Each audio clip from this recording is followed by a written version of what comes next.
Where is the money, Sam? Bankman Fried was spending the money he didn't have throwing wild parties in the Bahamas, purchasing a $30 million penthouse at Albania Resort, where Tiger Woods hosts a golf tournament every year, and 15 properties worth nearly $100 million, giving free meals to FTX employees, borrowing billions in customer funds from FTX using customer money to cover losses and placing risky bets.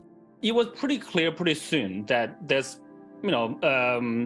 misappropriation of user funds. The user funds are gone. Where did the money go? There are principal areas we know about so far: the buyout of rival Binance's stake in FTX, sponsorships, political donations, personal investments, and the relationship between Alameda Research and FTX. On November 6, Binance's founder and CEO Changpeng Zhao tweeted, "As part of Binance's exit from FTX equity last year, Binance received approximately $2.1 billion USD equivalent in cash.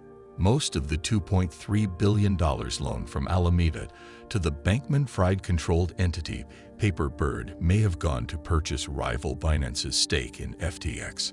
FTX shares Binance previously owned ended up in Paperbird Inc. after the July 2021 sale of the Binance stake. $300 million of the $420 million raised by FTX in October 2021 went to Bankman Fried, who sold some of his stake in FTX to investors to partially reimburse himself for buying out Binance's stake, the deal that went south." Between these two, let's call them frenemies, because they obviously were potentially the two largest shareholders in the firm, they had a disagreement. They had a falling apart. Apparently, according to Sam Bankman-Fried, CZ would not comply with the regulators' request in these different geographies, these different jurisdictions, to provide the data that would clear them for a license. He withheld it, according to Sam Bankman-Fried. The only option the management and Sam Bankman-Fried had was to buy him out at an extraordinary valuation of close to $32 billion, less apparently a 15% discount. In my view, my personal opinion, these two behemoths that own the unregulated market together and grew these incredible businesses in terms of growth were at war with each other. And one put the other out of business intentionally. FTX spent a lot of money on sports marketing deals. FTX or FTX US alone signed deals with the NBA's Miami Heat stadium naming rights, Major League Baseball as the official crypto exchange, a deal that put an FTX logo patch on every umpire's uniform, the Golden State Warriors in-arena signage at the Chase Center and brand placement with the Warriors G League team, the Washington Wizards and Capitals official crypto exchange and NFT partner, and esports giant TSSM naming rights. The most high-profile deal was 19 years, $135 million contract with the Miami Heat. When asked how a company that hadn't even existed for 3 years could sign a 19-year contract in a May 2021, FTX CEO Sam Bankman-Fried grinned and said, "Without going into specifics, we've had a pretty good year, to the point where, frankly, we don't need to rely on the remaining 18 years to fund this." It is unclear whether FTX paid the entire Heat contract up front. Hey, Sam, I'm curious, if you can walk us through, if possible, sort of the calculation on $135 million, and have you figured what's the return on investment that you expect there, or is it not that specific? Like, how do you come up with that number? Yeah, well, it's, as you sort of hint at, there's clearly no formula here that's going to be perfect. There's no sort of use the, whatever, there's no well understood, conversion rate from something like this, because these are more bespoke, and that is how it is. And so I think rather, the way that I think about it is basically, thinking about this in terms of how much can it help get our name out. Another high-profile FTX sponsorship was a 10-year deal with TSM, in which Bankman Fried incorporated the exchange's brand into the team's name, now TSM FTX, for a total of $210 million. FTX continued its esports spending spree with a 7-year agreement with Riot Games to sponsor the League of Legends Championship Series esports league, although the companies declined to disclose terms. Other than that, FTX's multi-year deal with the Warriors was relatively modest, valued at only $10 million. The terms of the agreement for the Wizards, Capitals, and WNBA's Washington Mystics, with Monumental Sports and Entertainment, were not disclosed. FTX US also made an investment in college sports, paying $17.5 million for a 10-year stadium naming rights agreement with the University of California's Golden Bears. The transaction was entirely funded by cryptocurrency. It's unclear how much FTX US paid to sponsor Comcast-backed esports platform Nerd Street Gamers over a multi-year deal, but a recent 1-year sponsorship of Brazilian esports team Furia reportedly cost FTX $3.2 million. Because the growing esports industry is still heavily reliant on sponsorship funds, crypto firms have become appealing backers in recent years. Terms of the prominent Major League Baseball deal were never made public, nor were terms of FTX's deal with popular Formula One team Mercedes-AMG Petronas made public. Meanwhile, endorsement deals with celebrities such as Tom Brady, Trevor Lawrence, Steph Curry, Naomi Osaka, and Shohei Ohtani included equity stakes in FTX, which may be effectively worthless as the company enters bankruptcy. Just the publicly reported price tags listed above total more than $375 million in commitments, and that doesn't include any fees paid to any of those pro athletes, which were not publicly disclosed. Did you know that FTX deposits were used to pay off Alameda creditors?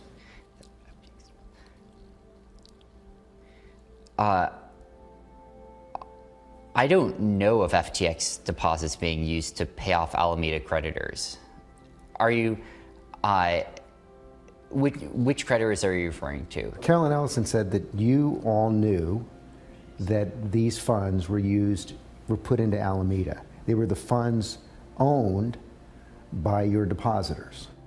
So I can't speak for who knew what. A lot of the customers on FTX did have, borrows either, in dollars or Bitcoin or euros. But as you know, the FTX terms of service tell the people who signed up, none of the digital assets in your account are the property of or shall be or may be loaned to FTX Trading.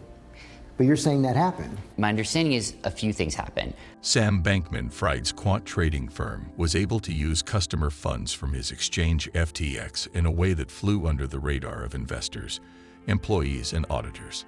They did so by using billions from FTX users without their knowledge. The crypto exchange drastically underestimated the amount FTX needed to keep on hand if someone wanted to cash out. Regulators require trading platforms to keep enough money on hand to match what customers deposit. They require the same, if not more, cushion if a user borrows money to make a trade. FTX did not have nearly enough stock. The hedge fund Alameda was its most important client. The fund was able to hide this activity in part because the assets it was trading never touched its own balance sheet. Instead of holding any cash, it borrowed billions from FTX users and then traded it. Customers were not informed of any of this.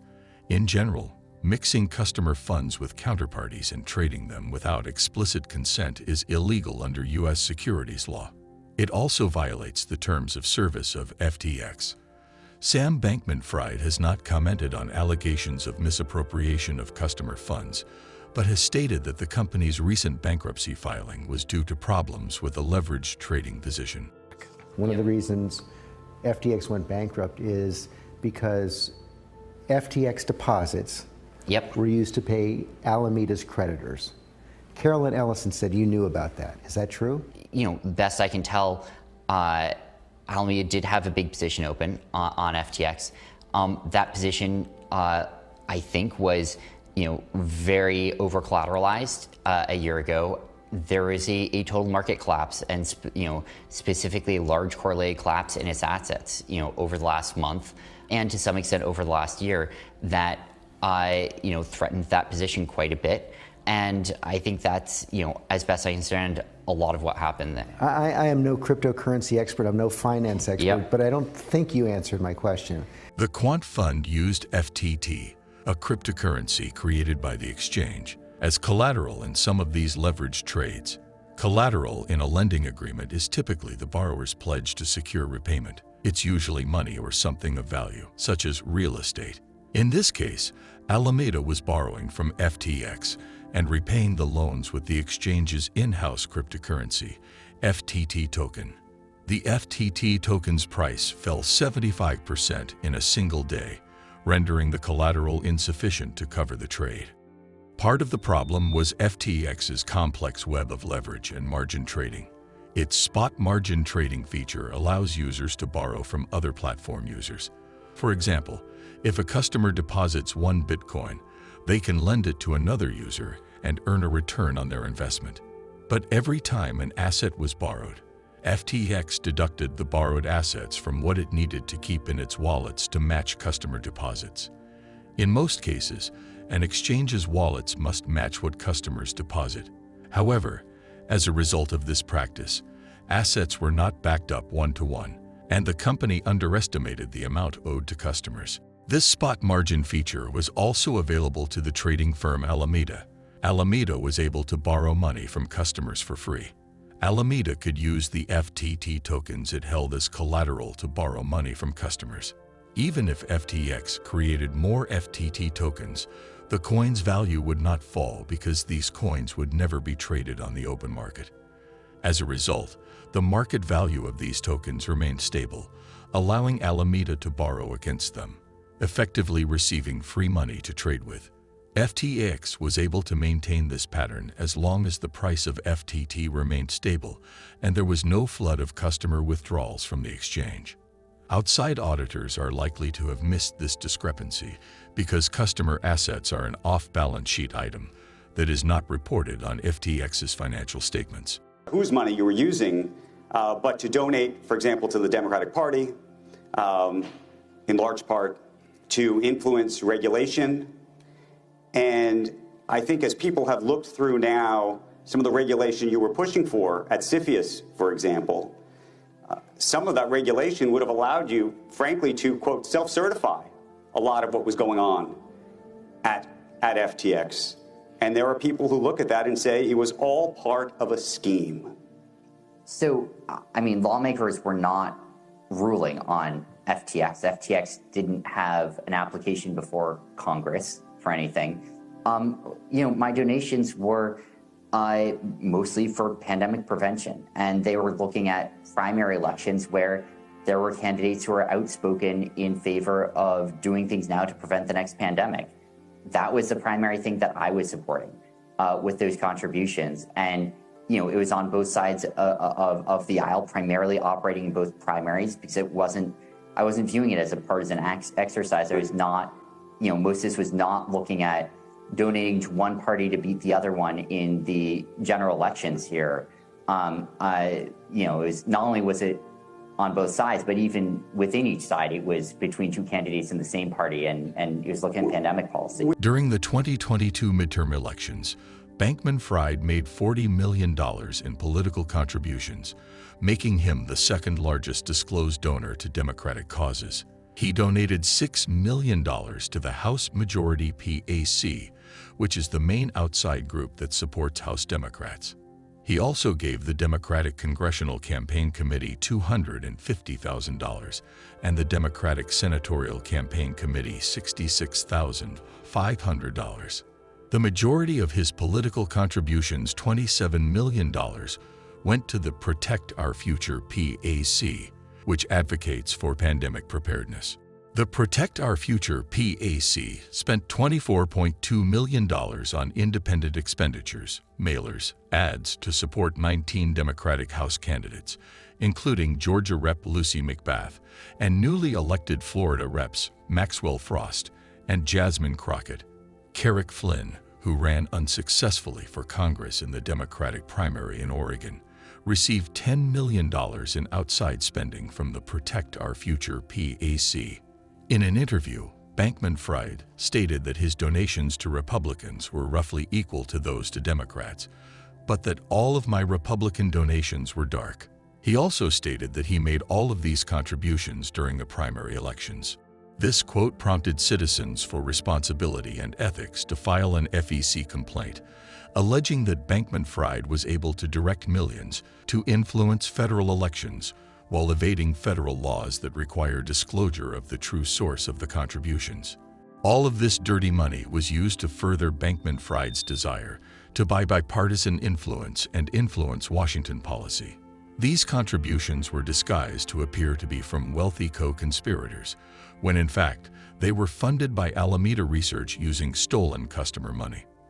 In March 2021, Democratic Rep. Ruben Gallego, a potential Senate candidate in Arizona in 2024, returned an excess donation from Bankman Fried. "I never solicited a donation from SBF, but he did donate to my campaign," she says. "We are a group that rejects corporate PAC funds, which means we also reject stolen funds. I don't want or need the help of those who prey on working people, and I'm going to fight to get dark money out of politics." Where did the money come from for those donations? So, basically profits. I mean, it was substantially smaller than the amount of trading profits that Alameda had made over the prior few years. Bankman Fried disclosed a 7.6% stake in no-fee stock trading app Robinhood in May 2022, which cost him $648 million.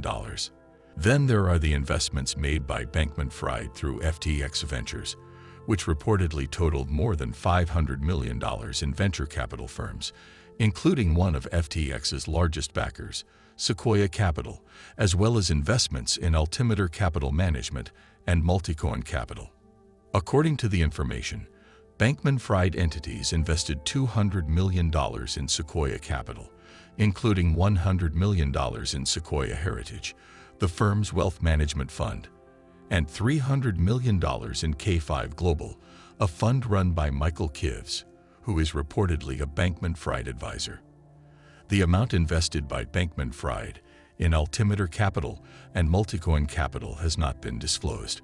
According to the information, it was unclear whether Bankman Fried had fulfilled his commitments prior to FTX downfall, though FTX's bankruptcy filing lists Sequoia and K5 among the investments of FTX Ventures, which has reported assets of nearly $500 million, roughly the amount invested in these venture capital firms. It's unclear what happened to customer funds, whether they were stolen or misused. These are just our assumptions about what happened to FTX customer funds. If you want to know where it all started, watch the video in the end screen.